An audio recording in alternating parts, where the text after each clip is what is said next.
और आज हम फिर से लेकर आ चुके हैं आप लोगों के लिए टॉप 10 रीजनिंग के मिक्स क्वेश्चन दोस्तों, जो कि एसएससी जीडी 2022-23 वाले उसमें प्रीवियस पेपर में आ रखे हैं दोस्तों। तो चलिए बिना समय गवाए पहले क्वेश्चन से स्टार्ट कर लेते हैं। तो देख लेते हैं 2 से दोस्तों, जैसे 32 हो गया, नंबर एनालॉजी का क्वेश्चन है, वैसे ही 3 से क्या होगा। तो आप सोच रहे होंगे दोस्तों कि 2 में अगर मैं गुना 16 से कर दूँ तो आपका 32 आ जाएगा दोस्तों, ठीक है। फिर ऐसे ही आप सोच रहे होंगे 3 से मैं गुना अगर 16 में कर दूँ तो 16 या 48 दोस्तों, जबकि पूरे ऑप्शन में 48 नहीं है दोस्तों, यानी कि बड़ी संख्या है। इसका मतलब जैसे ही देखो अगर बड़ी संख्या दिख जाए ना तो आपको समझ जाना चाहिए कि ये दोस्तों या तो स्क्वायर का मामला है या क्यूब का मामला है। तो अपने को क्या हम बताते हैं क्या हुआ होगा। तो दोस्तों इसने क्या किया, 2 की पावर 5 कर दिया। तो 2 की पावर 5 इसने यानी कि 2 गुना 2 और गुना 2 गुना 2 गुना 2। तो अब आप देख सकते हो कि 2 दूनी 4 दूनी 8 दूनी 16 दूनी 32। तो ठीक है दोस्तों मेरे प्यारे भाइयों, ये हो गया दोस्तों 32, ठीक है, नो प्रॉब्लम, ओके। चलिए अब देख लेते हैं 3। तो ऐसे ही मैं अगर दोस्तों 3 की पावर 5 कर दूँ तो दोस्तों ये ऐसे ही लिखूँगा मैं, 3 गुना 3 गुना 3 गुना 3 गुना 3। तो यानी कि ये हो जाएगा दोस्तों मेरे प्यारे भाइयों 3 तिया 9 तिया 27 तिया 81 तिया दोस्तों, हो जाएगा मेरे पास 243, यानी कि 243, जो कि मेरा ऑप्शन नंबर बी है और दोस्तों राइट आंसर है, यानी ऑप्शन नंबर बी आपका उत्तर हो जाएगा। चलिए दोस्तों नेक्स्ट क्वेश्चन पर चलते हैं। और दोस्तों साथ ही साथ हमारे चैनल को आप सब्सक्राइब जरूर करते चले दोस्तों, क्योंकि दोस्तों अब हम क्या आपको इन फ्यूचर मैथ भी पढ़ा रहे हैं दोस्तों अपने यूट्यूब चैनल पर। और आपको हिंदी और पॉलिटिक्स वगैरह जो भी स्टैटिक जीके हम मतलब पूरा ना आपको एसएससी जीडी का जितना भी पूरा सिलेबस है दोस्तों, सुन लीजिए पहले आप। हम आपको क्या मैथ भी कराएंगे दोस्तों, मैथ आता है आपका 20 क्वेश्चन मैथ के आते हैं, वो भी हम पूरे कराएंगे आपको। हम जीके जीएस भी कराएंगे दोस्तों आपको, ठीक है मेरे प्यारे भाइयों। तो ये भी हम 20 नंबर का कराएंगे। और दोस्तों हम आपको हिंदी भी पढ़वाएंगे दोस्तों, हम आप क्या हिंदी भी पढ़वाएंगे दोस्तों, आपको हिंदी पढ़ाएंगे तो दोस्तों उसमें 20 नंबर आता है। और ऐसे रीजनिंग दोस्तों, रीजनिंग के तो आप बस मिक्स क्वेश्चन के जो प्रैक्टिस सेट में देता हूँ ना दोस्तों, जो टॉप 10 में अपनी सीट में टॉप 10 क्वेश्चन देता हूँ दोस्तों, आप इन सभी को इन सब की प्रैक्टिस करते रहिए दोस्तों। ऐसे ही आपका 160 क्वेश्चन का 160 नंबर का पेपर आएगा दोस्तों, और आप क्वालिफाई भी करोगे दोस्तों। हम आपको क्या है सारे ये सारा जो आपका है ना सिलेबस के अकॉर्डिंग जितना भी आपका सिलेबस है, हम वो सब कुछ कंप्लीट करा देंगे दोस्तों अपने यूट्यूब चैनल पर ही। तो उसके लिए आप हमारे यूट्यूब चैनल को बस सब्सक्राइब कर लीजिए दोस्तों, और चलिए और जुड़े रहिए हमारे साथ। चलिए नेक्स्ट क्वेश्चन पर देख लेते हैं। नेक्स्ट क्वेश्चन क्या कह रहा है दोस्तों डायरेक्शन एंड डिस्टेंस का बड़ा इंपॉर्टेंट क्वेश्चन है दोस्तों, देख लेते हैं अपन लोग। सबसे पहले तो आपको डायरेक्शन पता होनी चाहिए दोस्तों कि कौन सी डायरेक्शन किस तरफ पड़ती है। जैसे ईस्ट इधर पड़ती है, वेस्ट इधर पड़ती है, और नॉर्थ इधर पड़ती है, और साउथ इधर पड़ती है, ठीक है दोस्तों। अब देख लेते हैं वो क्वेश्चन में क्या बोल रहा है हमको। उसने कहा है कि पिंकी है कोई, ठीक है, पिंकी है कोई, मेरे को नहीं पता, यहाँ से स्टार्ट होती है ईस्ट की डायरेक्शन। वो कहता है कि पूर्व की ओर चलती है, यानी देखो आपको पूर्व इधर है ईस्ट, तो पूर्व की ओर चला दो उसको, कोई दिक्कत नहीं है। पूर्व की ओर चलती है दोस्तों कितनी, 600 मीटर। आप देखोगे 600 मीटर चलती है। फिर वो यहाँ से, तो इसका मुँह इधर है दोस्तों, तो उसका लेफ्ट इधर होगा। वो कह रहा है कि 500 मीटर चलती है वह बाएं मुड़कर, यानी बाएं चलती है 500 मीटर, यानी 500 इधर चलती है दोस्तों, ठीक है दोस्तों प्यारे भाइयों, इधर चला दो, उसका मुंह इधर है। अब देख लो क्या बोलता है वो कहता है फिर वह मुड़ती है और 600 चलती है, यानी कि 600 इतना चलती है दोस्तों इधर से इधर। तो अब यहाँ पर आ गए 600 चलती है पर, ठीक है। अब वो यहाँ पे इसका मुँह, उसका मुँह दोस्तों इधर है, तो उसका अब वो क्या कह रहा है, उसने कहा है वह फिर से बाएँ मुड़ गई, यानी कि अपने लेफ्ट हैंड की तरफ मुड़ी, 500 चल गई। यानी कि अब आप एक बार बताओ, जब वो यहाँ से मुड़ी और यहाँ पर आ गई प्रारंभिक बिंदु पर दोस्तों, तो यार आप एक बार बताओ, आप कहीं से गए और कहीं वापस आ गए तो जीरो हो जाएगी आपकी। तो उसने ये पूछा कि वह कितने मीटर चली, तो दोस्तों कितने मीटर चली, वो तो जीरो चली यार, यानी कि 0 मीटर चली वहाँ। तो दोस्तों आई होप आपको समझ आएगा दोस्तों, क्वेश्चन बड़ा इंपॉर्टेंट क्वेश्चन है, और आपका देखो एसएससी जीडी 2023 में आया हुआ क्वेश्चन है, तो ऐसे क्वेश्चन भी आ जाते हैं दोस्तों। चलिए नेक्स्ट क्वेश्चन पर चलते हैं दोस्तों। नेक्स्ट क्वेश्चन देखिए, कोडिंग डिकोडिंग का क्वेश्चन है, बड़ा इंपॉर्टेंट क्वेश्चन है। उसने कहा है कि किसी तरह लॉस को MQVI ये कोड लिखा गया दोस्तों। देखिए सबसे पहले क्या, जो आप A से Z तक के जो अल्फ़ाबेट्स नंबर है ना दोस्तों 26 तक, वो याद कर लीजिए कौन सा नंबर किस नंबर, कौन सा नंबर अंग्रेजी का जो कौन सा अक्षर है वो किस नंबर पर पड़ता है दोस्तों, ये याद कर लीजिए आप। तो चलिए आई होप अब मैं बता देता हूँ कि मुझे तो पता है दोस्तों, L मेरा 12 पे पड़ता है, ठीक है दोस्तों। O पड़ता है मेरा 15 पर, ठीक है। S पड़ता है 19 पर, और E का 5 नंबर होता है, ठीक है, मेरे को इतना पता है। फिर देख लेते हैं कोड क्या हो जाता है। M होता है 13, ठीक है मेरे प्यारे भाइयों। Q होता है 17, और V होता है UV होता है 22, ठीक है। और ये होता है I होता है दोस्तों 9। तो देख लेते हैं पैटर्न क्या बन रहा है। सबसे पहले आपको पैटर्न पहचानना होता है मेरे प्यारे दोस्तों। जैसे कि यहाँ पर +1 कर दूँ अगर मैं तो 13 आ जाएगा। ऐसे इधर +2 कर देता हूँ मैं तो 17 आ जाएगा। +3 कर देता हूँ तो 22 आ जाएगा। और यहाँ पे +4 कर देता हूँ, ठीक है, तो 9 आ जाएगा। यानी मुझे एक चीज़ पता चलेगी कि पैटर्न क्या फॉलो हो रहा है। पैटर्न फॉलो हो रहा है दोस्तों +1 +2 +3 +4। तो ऐसे ये मेरे को कुछ नहीं करना, मैं इसको भी ऐसे लिख लेता हूँ। यहाँ पर जी को बोलते हैं दोस्तों 7, ए को बोलते हैं 1, और आई को बोलते हैं 9, और एन को बोलते हैं दोस्तों 14। तो मुझे पता है मुझे पहले क्या +1 करना होगा, ठीक है, फिर +2 करना होगा, ठीक है, फिर +3 करना होगा जो कि पैटर्न फॉलो होता आ रहा है, फिर +4 करना है। ये देखो इस वाले पैटर्न के अकॉर्डिंग, ठीक है। तो अब देख लेते हैं हम, ये 8 होता है दोस्तों, 8 को बोलते हैं हम लोग H, ठीक है। 1 और 2 3 हो जाए, 3 को बोलते हैं C। तो देख लेते हैं SC कहीं है क्या, तो 2 में दिख रहा है दोस्तों, देखो आपको SC, ठीक है। 9 3 12 होता है, 12 को L बोलते हैं, ठीक है। फिर L देखो, L भी 3 में, तो ठीक है। 14 4 18 होता है, 18 को R बोलते हैं दोस्तों। और दोस्तों आई होप आपको ये देखो ये ऑप्शन में किसी में दिख रहा होगा HCLR, ये रहा मेरे प्यारे भाई ऑप्शन नंबर D, जो कि आपका राइट आंसर हो जाएगा। चलिए नेक्स्ट क्वेश्चन पर चलते हैं अपने। देखिए दोस्तों बड़े ही इंपॉर्टेंट क्वेश्चन है ये, देखो दोस्तों इसको क्या 3 स्टार कर लीजिए आप लोग ना। ये आपको लगभग हर एग्जाम में ऐसा क्वेश्चन जो ब्लड रिलेशन का जरूर मिलेगा दोस्तों। ये GD में भी आया क्वेश्चन है। तो चलिए कर लेते हैं आप लोग, जैसा भी वो बोलता है वैसे वैसा करते जाइए। वो कहता है A B की बहन है, यानी कि जो A है ना, मुझे A का पता है सिर्फ, जिस देखो A B की बहन है, ये कोई B है, A क्या है, इसकी बहन है, ठीक है। मैं कह देता हूँ कि ये ना A इसकी बहन है दोस्तों, ठीक है। मुझे पता है A बहन है, इसका मेरे को नहीं पता है कौन है, ये पुरुष है या स्त्री है। ये देखो ये स्त्री है तो मैं माइनस चार्ज लगा देता हूँ, नेगेटिव चार्ज, ठीक है, नेगेटिव लगा दिया, पता रहेगा स्त्री है, ठीक है। अब कहता है B की शादी D से हुई है, यानी कि B की शादी है जो ये D से हुई है इसकी शादी, ठीक है। अब मेरे को ये नहीं पता कि ये इसकी पत्नी है या पत्नी है, मुझे नहीं पता, D का भी नहीं पता D कौन है, वो क्योंकि आगे बताएगा। और वो कह रहा है कि B और D की पुत्री G है, यानी कि B और D की पुत्री, इन दोनों की जो पुत्री है एक, ठीक है, जो कौन है, G है दोस्तों। यानी मुझे एक बात पता चल गई कि इन दोनों में से या तो कोई प्लस है या माइनस है, ये इसकी पुत्री है पर दोनों की, इन दोनों की, ठीक है। अब वो कहता है G का A से क्या संबंध है। भाई मुझे एक बात बताओ, G का A से पूछ लिया उसने। भाई मान लीजिए मैं ही हूँ, मेरी जो बहन है, मेरे बेटे से किस प्रकार संबंधित होगी, यहाँ स्वयं को मान लेना चाहिए। यहाँ पर जहाँ भी वो बोलता है ना जिसका संबंध है उसको स्वयं मान लो। तो मुझे वो बताइए, तो मेरी एक पुत्री है, तो मेरी बहन की क्या लगेगी, क्या लगेगी अभी बताओ, भतीजी तो लगेगी। G का A से क्या संबंध है, तो G क्या भतीजी तो लगेगी मेरी बहन की, भाई मेरी बहन बुआ लगेगी उसकी। तो ये ऑप्शन नंबर C हो जाएगा।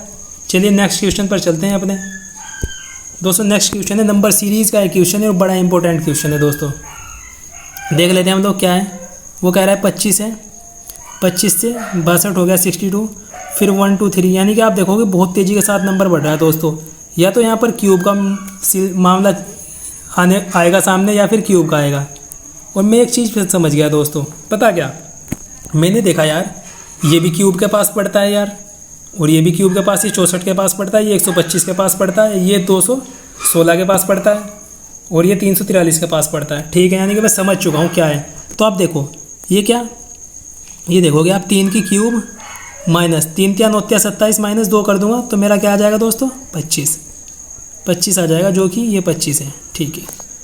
तो मैं ऐसे इसको करके देख लेता हूँ इसका क्या सीन है। इसका 4 का स्क्वायर, 4 की क्यूब है, 4 की क्यूब माइनस 2 कर देता हूँ। तो 4 की क्यूब क्या होती है दोस्तों, ये होता है 4 चौक 16 चौका 64 माइनस 2, तो ये हो जाएगा दोस्तों 62, ठीक है। इसको देख लेता हूँ, ये क्या 5 का स्क्वायर, 5 की क्यूब माइनस 2, क्योंकि 5 की क्यूब क्या होती है, देखो 5 की क्यूब होती है 5 पंजे 125 होती है दोस्तों, ठीक है। तो 125 में से जब मैं माइनस 2 करूँगा तो 123 आ जाएगा, जो कि आ भी रहा है। ऐसे इसको देखा मैंने, तो मैंने इसको देखा यार कि ये क्या 6 की क्यूब है और माइनस 2 कर दिया, क्योंकि 6 की क्यूब होता है 216 और 216 माइनस 2 214। इसको देखा ये होता है दोस्तों 7 की क्यूब, 7 की क्यूब माइनस 1 मिनट सॉरी दोस्तों, तो ये क्या हो जाएगा 7 की क्यूब माइनस 2, ये हो जाएगा दोस्तों 343। अब देखो आप 3 4 5 6 7, तो यहाँ पर क्या आएगा, यहाँ पर आएगा दोस्तों 8 की क्यूब माइनस 2, और 8 की क्यूब कितना होता है बताओ दोस्तों, 8 की क्यूब कितना होता है। तो आप देखोगे दोस्तों 8 की क्यूब माइनस 2, तो 8 की क्यूब होता है दोस्तों मेरे पास 512। जब मैं 512 माइनस 2 कर दूंगा तो क्या मेरे पास यहाँ पे 510 नहीं आएगा? ठीक है, आप कहते हो कि हाँ जी सर बिल्कुल आएगा, तो मेरा ऑप्शन सी राइट आंसर हो जाएगा। चलिए दोस्तों नेक्स्ट क्वेश्चन पर चलते हैं अपने। दोस्तों नेक्स्ट क्वेश्चन है, बड़ा इंपॉर्टेंट क्वेश्चन है, बड़ा प्यारा क्वेश्चन है, इसको भी डबल स्टार कर लीजिए दोस्तों। ये इन फ्यूचर कभी ना कभी आपको ज़रूर मिलेगा एग्जाम में ना, ऐसा क्वेश्चन जरूर आते हैं। वो कह रहा है कि ये जो है ना, यहाँ पे जो प्रश्नवाचक चिन्ह लगा रखा है इसने, इसका साथ इन साइनों, इन सभी चारों साइन में से किसका इस्तेमाल किया जाए ताकि 115 इसके बराबर आ जाए। तो मैंने आपको बताया वही कि पहले आप ये नंबर लिख लीजिए, 33 नंबर लिखो, फिर 11 लिखो, फिर 3 लिखो, फिर 6 लिखो, और कनेक्शन क्या बनाना है, हमें बनाना है दोस्तों 115। ठीक है मेरे प्यारे भाइयों, 115 बनाना है। तो मैंने क्या कहा, मैंने देखा यार मैं अगर यहाँ गुना कर दूँ तो 11 भाग कर दूँ यहाँ पे, अगर मैं यहाँ पे भाग कर देता हूँ तो दोस्तों ये 3 आ जाएगा, और यहाँ पे गुना करूँ 3 3 9, 9 6 54 नहीं आएगा। ठीक है, चलिए मैं कह देता हूँ कि मैं देखो दोस्तों मैं क्या करता हूँ, मैं ऑप्शन नंबर डी के साथ चला जाता हूँ। मुझे दिख गया कि इसमें अगर मैं देखो कि अगर मैं इसमें यहाँ पे गुना कर दूंगा, यहाँ गुना और यहाँ भाग कर दूंगा, तो दोस्तों ये जो 3 है ना भाग में आएगा जो दोस्तों ये, तो ये क्या करे, ये क्या होगा, तो ये इसके 3 यहाँ पे आ जाएगा और यहाँ पे माइनस लग जाएगा 6। ठीक है, मैं देखता हूँ, इसके साथ मैंने गुना कर दी, यहाँ पर आ जाएगा 11 3 33। आप देखोगे 11 गुना 11 दोस्तों कितना होता है, आप कह दोगे 121 होता है सर। 121 माइनस जब आप ये 6 घटाओगे तो 121 में 121 माइनस 6 दोस्तों 115 नहीं होता क्या? आप कह दोगे हाँ जी सर। तो यही मेरा आंसर हो जाएगा दोस्तों, यानी कि मेरा ये वाला जो मैंने चुना ये बिल्कुल सही कथन चुना मैंने। चलिए नेक्स्ट क्वेश्चन पर चलते हैं दोस्तों। देखो दोस्तों समझ जाइए एक ही बार, देखो अपने को क्या, अपने को सिर्फ ये चीज़ देखना होता है कि देखो मैं ऐसे भी कर सकता हूँ, यहाँ पे मैंने भाग लगा के देखा पहले कि 11 3 33, लेकिन फिर यहाँ पे भाग के साथ फिर गुना वाले थे, 3 3 9 हो जाता, 11 3 33 होता है, 3 3 9, 9 6 54, जबकि 54 थोड़ी लाना है हमें, तो 115 लाना है। तो मैंने देख लिया कि भाग की पॉसिबिलिटी सिर्फ सेकंड में। सबसे पहले आप ध्यान रखिए, ब्रह्मास्त्र जो आपके पास होना चाहिए वो भाग वाले, आप एकदम तुरंत भाग वाले ऑप्शन पे जाइए। ये देखिए ऑप्शन में कितने भाग वाले ऑप्शन हैं, तो आप देखोगे यहाँ पर 2 ही है इसमें, और मैंने पहले ये ट्राई करके देखा तो चला नहीं, तो फिर मैंने ये ट्राई किया, तो दोस्तों मेरा आंसर आ चुका था। चलिए नेक्स्ट क्वेश्चन पर चलते हैं दोस्तों। नेक्स्ट क्वेश्चन है हमारा, ये भी दोस्तों देखो ये भी इंपॉर्टेंट क्वेश्चन है। ये ऐसे क्वेश्चन ही आते हैं दोस्तों, देखो जीडी हो या कुछ भी हो ऐसे ही क्वेश्चन आते हैं, और आया हुआ क्वेश्चन है तो कुछ नहीं करना, आपको पहले नंबर लिख लेने होते हैं दोस्तों, और ये बोर्ड मास के नियम से होते हैं, ध्यान रखना। 4 आपको बोर्ड मास का नियम पता होगा आई थिंक, चलो नहीं पता तो मैं बता देता हूँ, इसके बराबर पूछा है क्या होगा।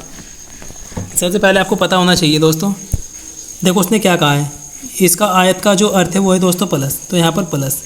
ठीक है, फिर उसने कहा इसका वर्ग जो स्क्वायर है, इसका मतलब क्या है गुना। ठीक है, फिर यहाँ पे सर्कल है, सर्कल का अर्थ है माइनस। ठीक है, फिर त्रिभुज है, त्रिभुज का अर्थ है भाग। तो देखिए दोस्तों बोर्ड मास का नियम क्या कहता है, सबसे पहले आप ये देखिए बोर्ड मास का नियम कहता क्या है। तो आप देखोगे बोर्ड मास का नियम, सबसे पहले आपको ब्रैकेट सॉल्व करना होता है, फिर आपको ऑफ करना होता है, फिर डिवाइड। तो ब्रैकेट और ऑफ तो है नहीं यहाँ, फिर डिवाइड है दोस्तों। तो डिवाइड मतलब मैंने देखा पहले मैं इसको सोल्व करूँगा, यानी कि यहाँ से 8 दूनी 16, तो यहाँ पर आ जाएगा मेरा 2। ठीक है, माइनस जो का 2, फिर मैं मल्टीप्लाई करूँगा जो कि यहाँ पे मल्टीप्लाई, यानी कि 5 चौक 20। ठीक है दोस्तों, फिर प्लस है 15। तो अब मेरे को देखो मल्टीप्लिकेशन हो गया, अब ऐड, इसका ए का मतलब होता है ऐड, ऐड मीन्स जोड़, तो अब मैं इसको जोड़ दूंगा, यानी कि हो जाएगा दोस्तों 35। भाई 20 और 15 35, माइनस 2 कर दूंगा मैं। तो आप ही बताओ मेरा उत्तर क्या होगा दोस्तों, भाई 33 ही होगा ना, 33, और जो कि 33 मेरा आंसर है दोस्तों, वो मेरे ऑप्शन नंबर डी में है। चलिए नेक्स्ट क्वेश्चन पर चलते हैं। आई थिंक आपको समझ आ रहा होगा दोस्तों, इतना अच्छा कंटेंट दे रहा हूँ ना आपको इस शॉर्ट वीडियो में। आप ये समझिए आपको 20 मिनट की वीडियो में ना 10 क्वेश्चन मिल रहे हैं, पर पूरी रीजनिंग का निचोड़ है 10 क्वेश्चन। समझिए आप, इस सेट में पूरी रीजनिंग का निचोड़ है 10 क्वेश्चन जो मैं आपको देता हूँ, टॉप 10 जो मिक्स क्वेश्चन है, पूरी रीजनिंग का निचोड़ है दोस्तों ये। चलिए देख लेते हैं। इसने कहा है दोस्तों, इसने कहा है वह क्षेत्र ज्ञात कीजिए। ये देखो वेन डायग्राम का है ये, जो जीव विज्ञान कौन सा है दोस्तों, ये जीव विज्ञान है। ठीक है, और कंप्यूटर पढ़ने वाले हैं, कंप्यूटर ये भी पढ़ते हैं और ये पढ़ते हैं, किंतु न तो गणित पढ़ने वाले छात्रों को दर्शाता है, यानी गणित छात्र नहीं पढ़ते, यानी कि जीव विज्ञान भी पढ़ते हैं और कंप्यूटर पढ़ते हैं, दोनों पढ़ते हैं लेकिन गणित नहीं पढ़ते। तो आप देखोगे कि ये 2 नहीं हो सकता क्योंकि ये अलग है, ये गणित नहीं, ये कंप्यूटर नहीं पढ़ता। ये 3 नहीं हो सकता है क्योंकि ये जीव विज्ञान नहीं पढ़ता। ये दोनों इसलिए नहीं हो सकते 5, क्योंकि 5 गणित भी पढ़ता है। जबकि इसने कहा है किंतु गणित न पढ़ने वाले दोस्तों 6 भी नहीं हो सकता, इसका मतलब हमारा सिर्फ 7 बचा, जो कि ऑप्शन नंबर डी में है और यही आपका राइट आंसर भी है। आई होप आपको क्वेश्चन अच्छे लग रहे होंगे, आपको कॉन्सेप्ट समझ आ रहे होंगे। तो चैनल को सब्सक्राइब और वीडियो को लाइक करते चलिए दोस्तों। चलिए नेक्स्ट क्वेश्चन पर चलते हैं अपने। दोस्तों नेक्स्ट क्वेश्चन हमारे पास ये भी वेन डायग्राम का है। इसने कहा है कि गायक, लड़के और नर्तक, दोस्तों तीनों का संबंध तो है, तीनों लड़के ही हैं, तो ये तो हो नहीं सकता क्योंकि तो कह रहा है तीनों का संबंध नहीं है। दोस्तों ये कह रहा है 2 का संबंध है पर तीसरे का नहीं, जबकि लड़के, गायक, लड़के और नर्तक दोनों हो सकते हैं। ये भी गलत हो जाएगा आपका चलता है ये वाला ऑप्शन या ये वाला ऑप्शन। देखिए दोस्तों इन दोनों में क्या, जब भी आपको 2 ऑप्शन ऐसे दिख जाए तो आपको मैक्सिमम टाइम, अगर वो तीनों वैसा है जैसे लड़का है, लड़का, कुछ लड़के क्या गायक हो सकते हैं और कुछ लड़के नर्तक भी हो सकते हैं, आप इसको चुन सकते थे क्योंकि लड़के दोनों हो सकते हैं, लेकिन गायक लड़कियां भी तो हो सकती हैं। मतलब क्या है कि कुछ गायक लड़के हैं, तो ये वाला ऑप्शन होगा दोस्तों फॉलो। ये आपको जब भी इसमें और इसमें प्रेफरेंस देना पड़े तो आप इसको प्रेफरेंस दीजिए, इसको प्रेफरेंस ना दीजिए, क्योंकि देखो यहाँ पे क्या, कुछ गायक, मैं यहाँ पे गायक कर देता हूँ तो लड़के हो जाएंगे और कुछ लड़के क्या, नर्तक हो जाएंगे, यानी कि तीनों का कुछ कुछ वाला कम्बिनेशन आ जाएगा आपस में और ये आपका राइट आंसर हो जाएगा। चलिए नेक्स्ट क्वेश्चन पर चलते हैं दोस्तों। हमारी सीट्स का ये आखिरी क्वेश्चन है, लास्ट क्वेश्चन है दोस्तों। अगर आपने चैनल को अभी तक सब्सक्राइब नहीं किया तो चैनल को सब्सक्राइब और वीडियो को लाइक कर दीजिए। दोस्तों इसने कहा है कि फलक एक के विपरीत पूछा है। इतना इजी क्वेश्चन दे दिया, ओपन डाइस का क्वेश्चन है यार। देखो भाई, एक का अपोजिट कौन सा होगा, 4 और 1 अपोजिट है, तो यहाँ पे लिख लो 1 का अपोजिट 4 है, ठीक है। 2 का अपोजिट क्या होगा, 2 का अपोजिट होगा 3, 2 का अपोजिट दोस्तों 3 हो जाएगा। 5 का अपोजिट यहाँ पर होता, 5 का अपोजिट उसने दिया नहीं, कुछ हमें नहीं दिया, बट हमें पता है कि 5 का अपोजिट क्या होता भाई। एक 6 नंबर नहीं दिया उसने, 6 नंबर हो सकता था, लेकिन हम नहीं लिखेंगे दोस्तों क्योंकि उसने दिया नहीं कुछ। ये ओपन डाइस है, इसको उसने गुप्त ही रखा, कोई दिक्कत नहीं, हमें तो सिर्फ 1 के विपरीत बताना है और 1 के विपरीत हमें पता चल गया है। देखो 1 के विपरीत क्या है दोस्तों, 1 के विपरीत आपका 4 है। ओपन डाइस में ऐसा ही होता है हमेशा, 1 को छोड़कर दूसरे वाली हमारी अपोजिट होती है, ये दोनों एक दूसरे के उल्टे हैं। तो 1 का विपरीत क्या है दोस्तों, सी हो जाएगा आपका ऑप्शन नंबर, यही आपका आंसर हो जाएगा। और चलिए अब हमारे पास क्वेश्चन खत्म हो चुके हैं दोस्तों, टॉप 10 क्वेश्चन थे हमारे पास। तो चलिए हमारे चैनल को सब्सक्राइब और वीडियो को लाइक कर दीजिए दोस्तों। जय हिंद, जय